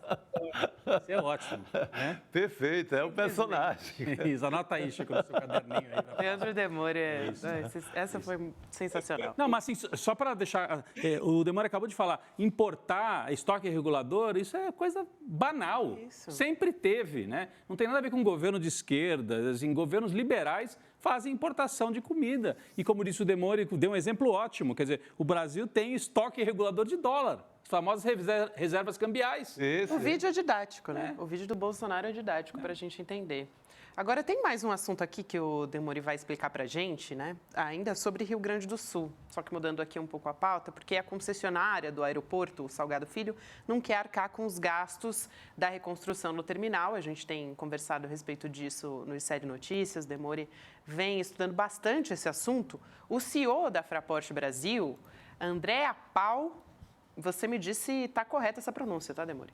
Deu uma entrevista para a Rádio Gaúcha hoje e disse que as questões de força maior, tá, nas palavras dele, são de responsabilidade do Estado. Aí a gente tem a rede social aí do Leandro Demore, que você está vendo, explicando isso, né? A executiva da Fraport acaba de dizer na Rádio Gaúcha que questões de força maior, como seria uma enchente, por exemplo, são de responsabilidade do Estado brasileiro. Isso vai diametralmente contra o que está escrito no contrato, que Leandro Demore leu e trouxe aqui justamente esse trecho para a gente que está destacado agora. Aí é muito fácil, né, gente? Ser concessionária de aeroporto, um negócio impressionante, né, Demore? É inacreditável. Eu já estou numa fase da vida, eu acho que ela é uma senhora que deu entrevista lá, tá, Gabi? A Andréa é uma senhora, né, a executiva.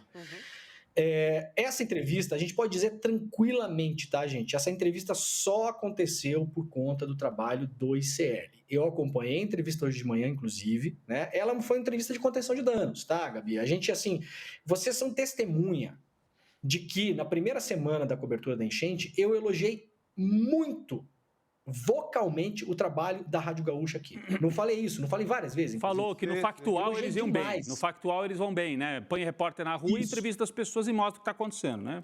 Isso. Muito bem. Uma cobertura, assim, ó, de prêmio mesmo, assim, tá? De prêmio internacional, uma cobertura perfeita quase ali na primeira semana, né? Agora, a entrevista de hoje, eu já passei da fase, Gabi, que eu fico reclamando muito do trabalho dos outros colegas, tá? Mas eu vou fazer, assim, uma análise técnica mesmo, tá? Uma análise técnica. 2 coisas importantes. 3. Primeiro, a entrevista foi uma entrevista de contenção de danos, tá? Segundo, a principal colunista da casa, que é a Rosane de Oliveira, colega, jornalista, super experiente, tá? Umas perguntas, assim, para responder ao tuiteiro hipotético da internet, sabe? A pergunta, tipo assim, Gabi, a primeira pergunta... muita gente fala que em áreas bombardeadas se reconstrói o aeroporto rapidamente nas áreas bombardeadas, mas aqui não é o caso, né, doutor? Aqui é uma outra coisa. Assim, quem que fala isso? O cara que tem uma conta Walter2546 no Twitter, entendeu? Não é papel de jornalista você ficar respondendo o tuiteiro hipotético, sabe? É uma perda de tempo, é um desvio da atenção, é desinformativo. não cumpre a nossa função central, espinha dorsal, que é zelar pelas pessoas, pela população, pela informação bem passada. Isso é uma pergunta insignificante, no nível da idiotia, com o perdão da palavra, né? Eu tenho respeito pela Rosane de Oliveira, não é nada contra ela, não estou falando da pessoa, entendeu?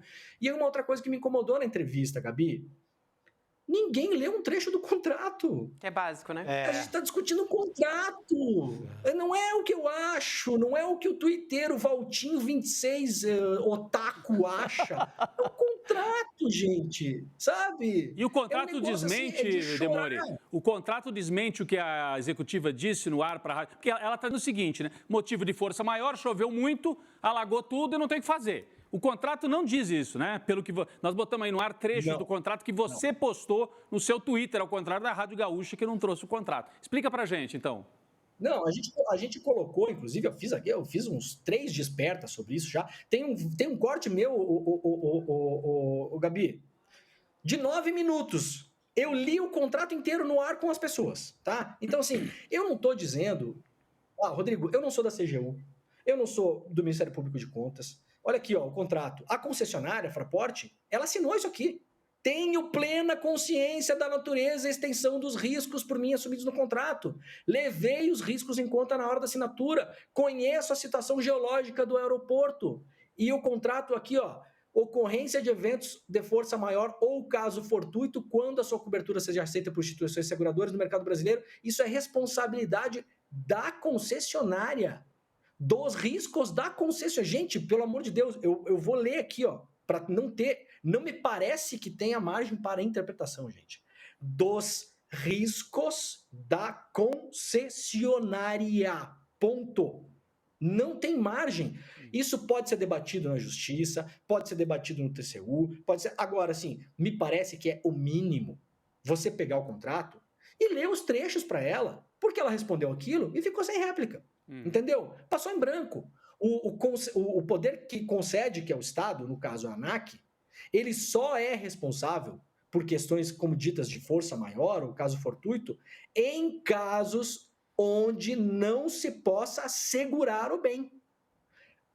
E aí eu li no Desperta, gente, a apólice de seguro. A apólice de seguro, ela cita 4 vezes a palavra enchente. E aí ninguém estava falando nisso, Rodrigo, e o ICL provocou isso. Hoje, a executiva da Fraport admitiu na Gaúcha que eles têm sim um seguro de 130 milhões de reais. Ora, por que um mês depois que o aeroporto está alagado, ela veio falar isso em público? Porque nós forçamos. Os comentários hoje, Rodrigo, eram excepcionais. A imensa maioria citando o meu nome, citando o ICL, citando o contrato, as pessoas comuns ali, o cidadão, nos comentários do YouTube, falando o contrato, colocando trecho do contrato. Mas então, assim, a concessionária não quer acionar o contrato para não chatear, entre aspas, né? Porque são 100 milhões, é isso? Ou quer pegar do Estado e pegar também o seguro? Pegar os dois, talvez. Pegar os dois, né? Mas assim, não quer incomodar a seguradora? Tem problemas. Tem problemas, 2 coisas. Primeiro, ela diz que eles não conhecem ainda a real situação do aeroporto. Logo em seguida, ela fala que vai custar 1 bilhão. Se você não conhece, como você sabe quanto vai custar? Tá? Primeira coisa. Então, não dá para levar isso em consideração. Segunda coisa, ela admite que tem o seguro, que cobre só 130 milhões, e ela fala o seguinte, foi o melhor que nós conseguimos encontrar no mercado. Aí tem 2 coisas importantes, Rodrigo. Primeira coisa, nós estamos falando da Fraport, que é uma empresa gigantesca, né, com aeroportos no mundo inteiro, no Peru, no Brasil, na Alemanha, né, uma empresa enorme.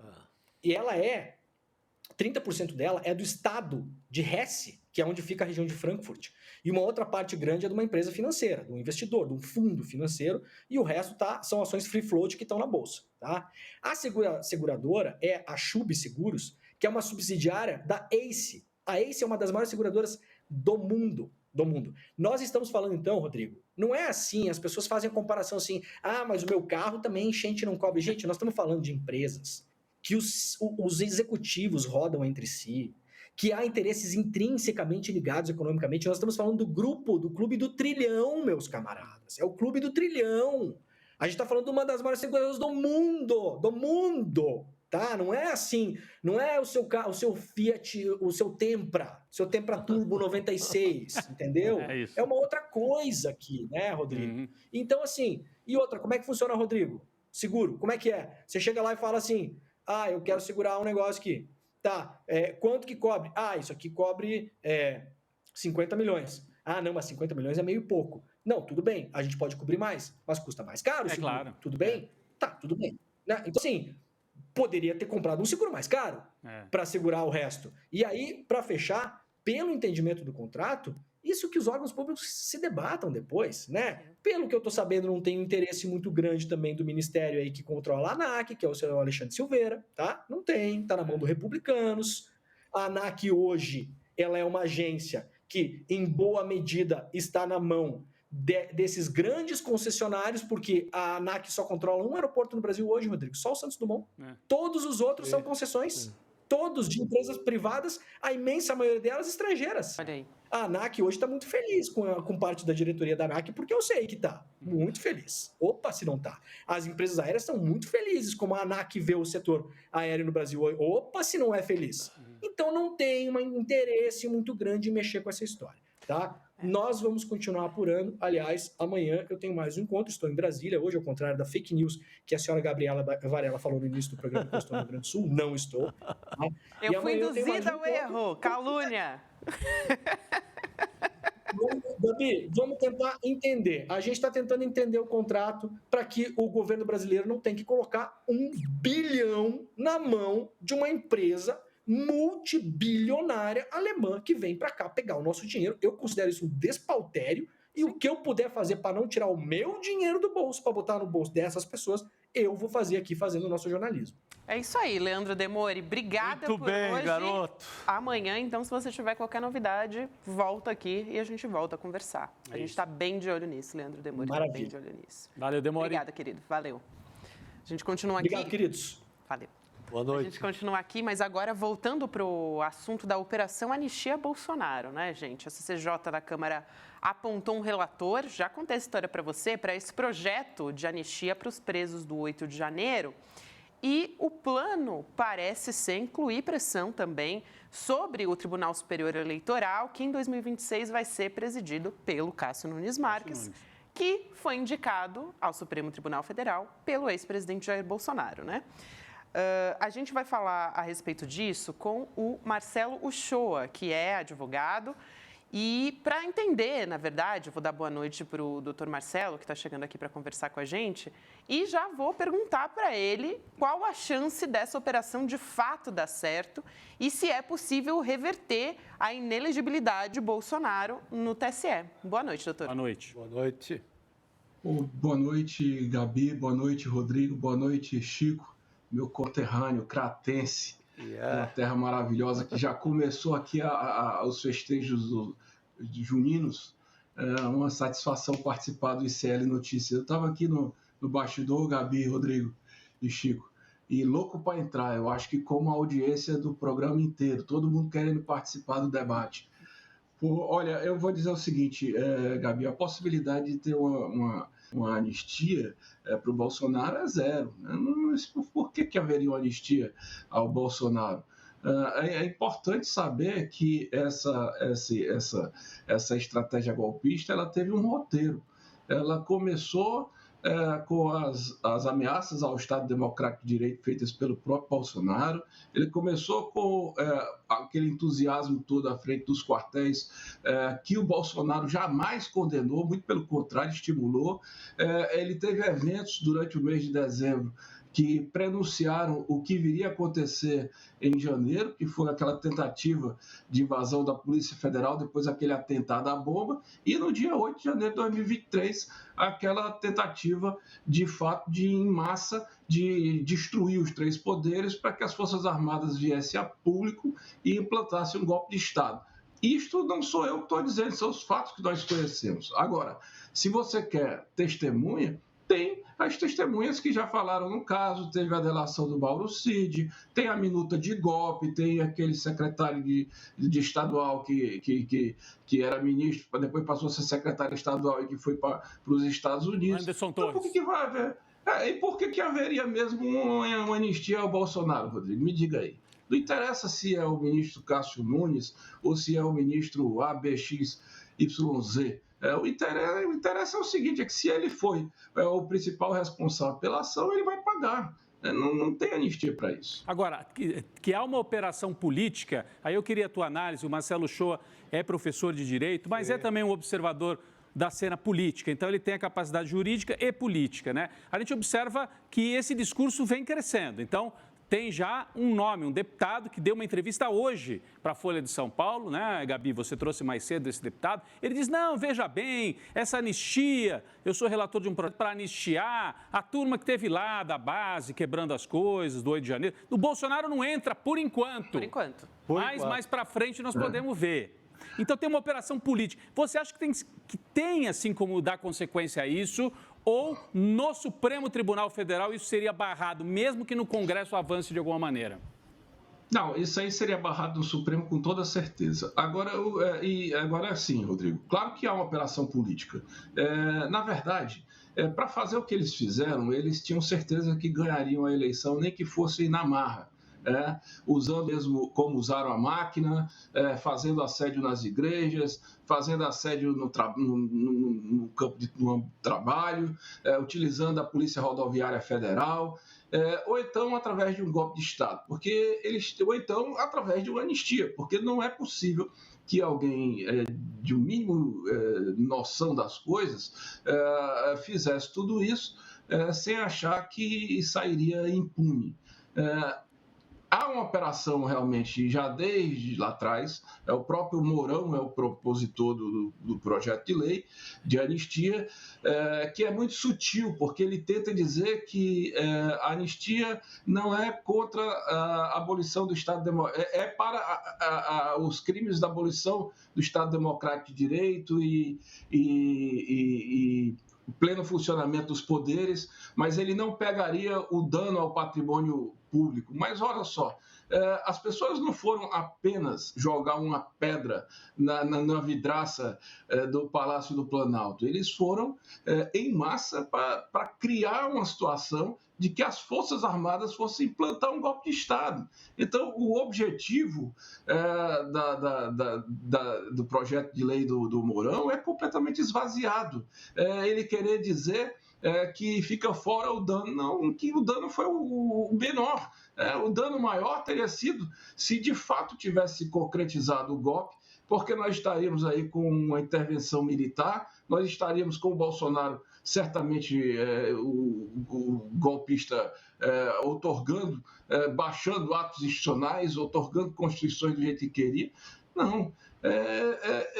Agora, bom, primeiro o PL tem que ser aprovado no Congresso, depois tem que ser sancionado pelo presidente da República. Não seria sancionado, mas seria vetado. Ainda que o Congresso derrubasse o veto, eu não vejo como essa situação poderia, de anistia, prosperar no Supremo Tribunal Federal, porque é totalmente inconstitucional. É uma lei que estabelecesse anistia a esses atos que aconteceram no dia 8 de janeiro. Inclusive o STF sendo destruído, e as pessoas dizendo, Rodrigo, porque eles sentavam e diziam, olha, isso aqui as Forças Armadas vão fazer intervenção, isso aqui é o povo no poder, isso é o que, sentado na cadeira. Eles não vieram dizer aqui, não, eu vim quebrar, não, eles foram para implantar um golpe. Agora tem que assumir as consequências, não é isso? Quem faz a coisa, assuma as consequências do que faz, meu amigo. Devia ter pensado lá atrás, olha, custa eu respeitar o processo democrático? Custa eu acreditar realmente que a eleição tem que ser vencida no voto, e se eu perder, eu esperar 4 anos para disputar novamente? Se o pessoal não quer respeitar as regras e cometem os crimes, pois respondam. Por isso que eu digo assim, não tem que ter pena dessas pessoas, não. Vejam só o que aconteceu hoje, uma operação da Polícia Federal para tentar capturar 200 pessoas, das quais 40 estavam na iminência de fugir, de tirar a tornozeleira, de ir para a Argentina. Quer dizer, isso não é brincadeira não, Rodrigo, Chico e Gabi. Essas pessoas são profissionais. Ninguém sai do ambiente daquele quartel que estava, aquele quartel lá, eu estava em Brasília, na transição do governo. Tinham armas ali, meu amigo. Aquele sujeito que colocou a bomba no caminhão de combustível, que foi outra bomba para estourar no aeroporto, que era outra bomba, ele tinha quase 150 armas. E armas para esse pessoal aí não é revólver como a gente acha que é, não. É metralhadora, sei lá, não sei nem como é, não. Não tem isso não.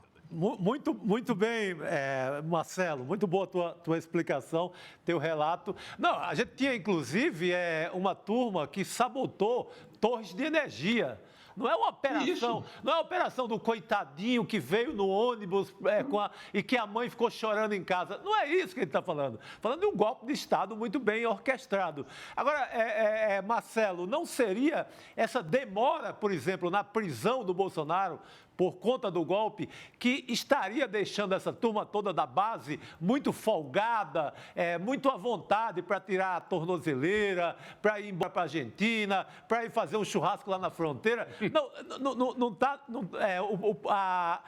O Poder Judiciário não está dando muita moleza para o chefe do golpe?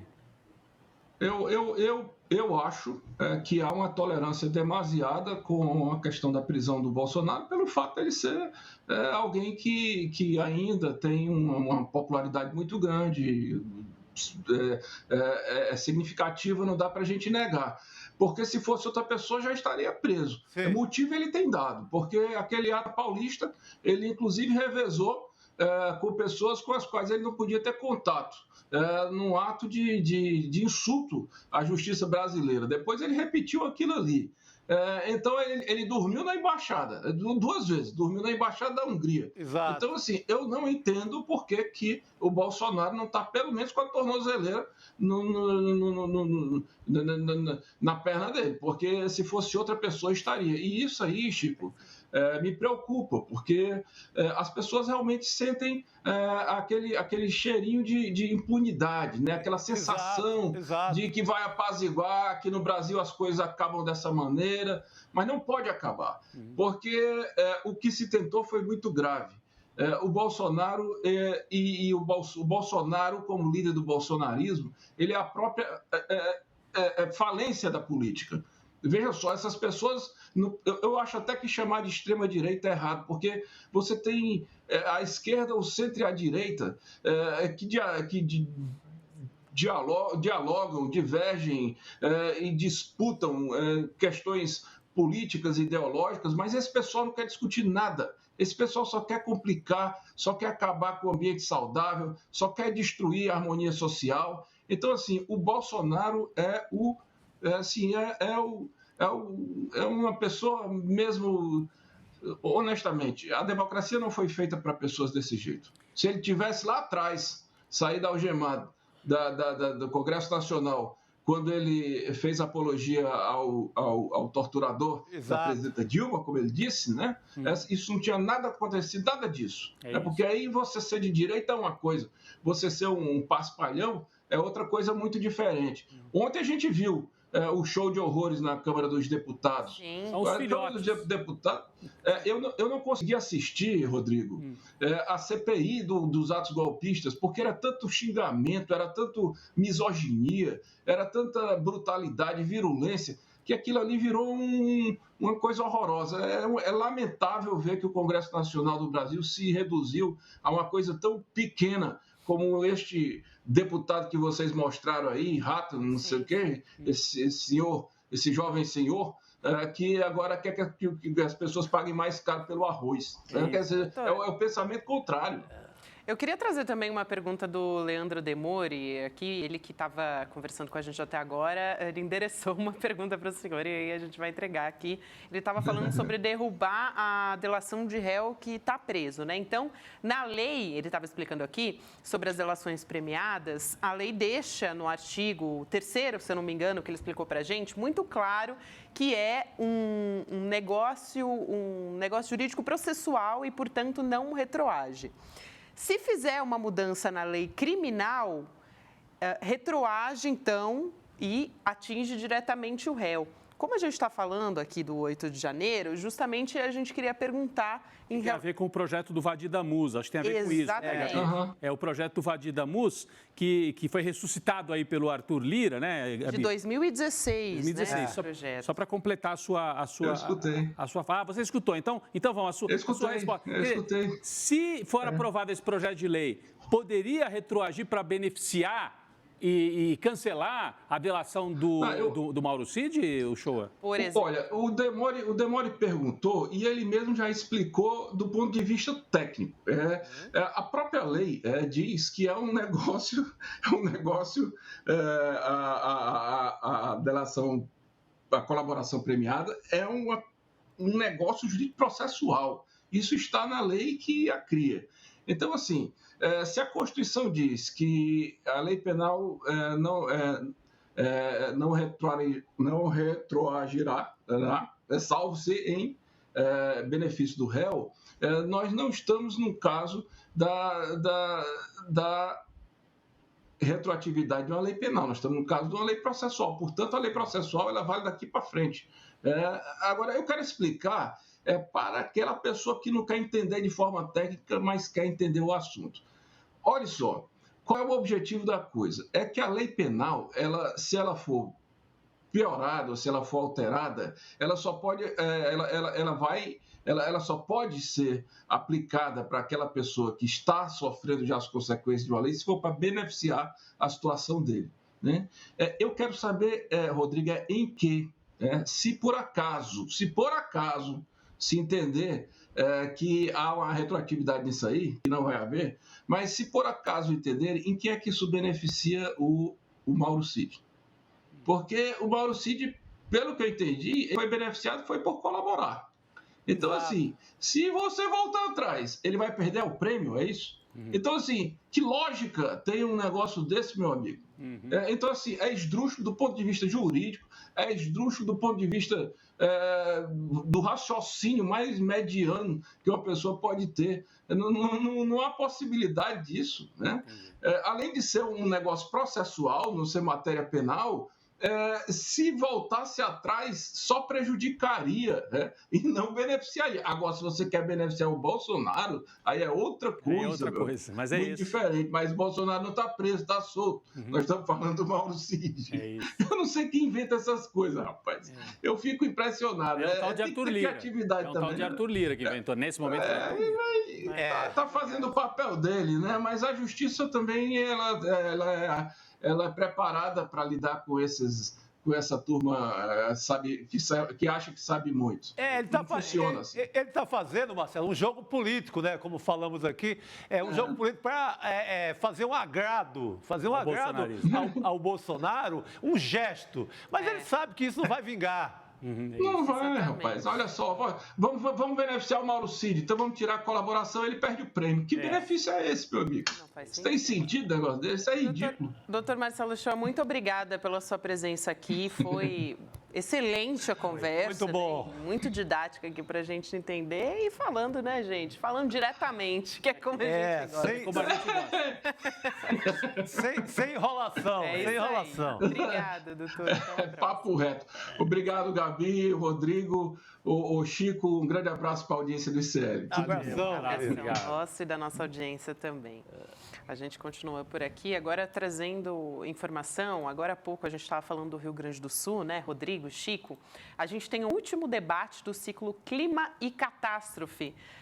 O que o Rio Grande do Sul revela sobre o futuro do planeta. É importantíssimo a gente trazer essa discussão. Amanhã, 12h30, a gente vai conversar com a cientista política Iris Nabolotonde e com o historiador Jurandir Malerba. Então, não perca ao vivo nos canais do ICL e Eduardo Moreira também.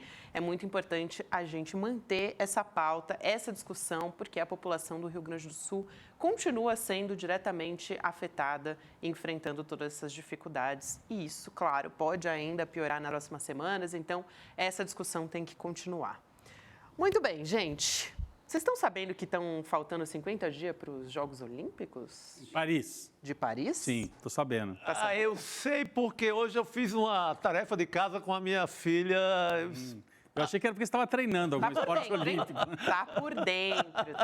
Aí cheguei nas Olimpíadas via escola da minha filha. Muito bem, então sabe quem que vai ser, Rodrigo e Chico Sá, você que está nos acompanhando?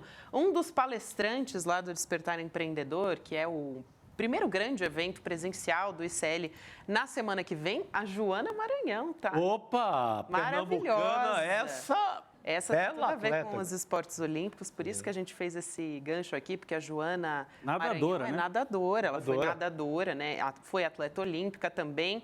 Ela hoje lidera uma rede global de apoio a vítimas de abuso. O trabalho da Joana Maranhão é uma coisa fundamental, inclusive para jovens, né, que estão começando no esporte. Eu sou uma grande fã de Joana Maranhão. Não, muito politizada, né? Não dá moleza para fascista. É uma... Muito presente nas redes sociais. Eu acompanho ela isso aí. também. Grande Joana. E ela busca garantir, né, que as pessoas, as vítimas, tenham acesso à justiça, assistência necessária. Ela tem um legado de mudança muito importante no mundo esportivo. Então, ela foi, inclusive, Olha ela ali. né? Aí, a Joana Maranhão. Ela foi vítima, né, de abuso foi vítima de parte de um abuso sexual na treinador, né? infância. Exatamente. Ela era jovem, estava treinando ainda. Então, ela inspira muita gente, né? E nos inspira também. A Joana, ela foi a primeira e única ex-atleta mulher também, eleita presidente do Conselho de Ética do Comitê Olímpico do Brasil, o COB, até 2024, né? Até agora. Também competiu em 4 Olimpíadas. Ela tem um currículo, assim, impressionante. E ela vai conversar com a gente, a medalhista olímpica dos Jogos Pan-Americanos, recordista sul-americana, nossa brasileira. É legal, o pessoal ouve assim, Despertar Empreendedor, acha vai ter só palestra sobre como é que você organiza as finanças do negócio. Vai ter também papo sobre isso, sobre administração, empreendedorismo. Mas tem histórias de gente, porque na verdade são as histórias de gente que fazem as pessoas quererem criar novos negócios, né, Gabi? Então, a história da Joana Maranhão, por exemplo, né? Ela vai lá para falar da vida dela, do trabalho dela também, né? Exato. E ela continua, né? É um trabalho que continua e que deixa um legado para as próximas gerações, para meninas, para crianças que estão começando aí no esporte, jovens. Então, importantíssimo a gente ouvir a história da Joana Maranhão.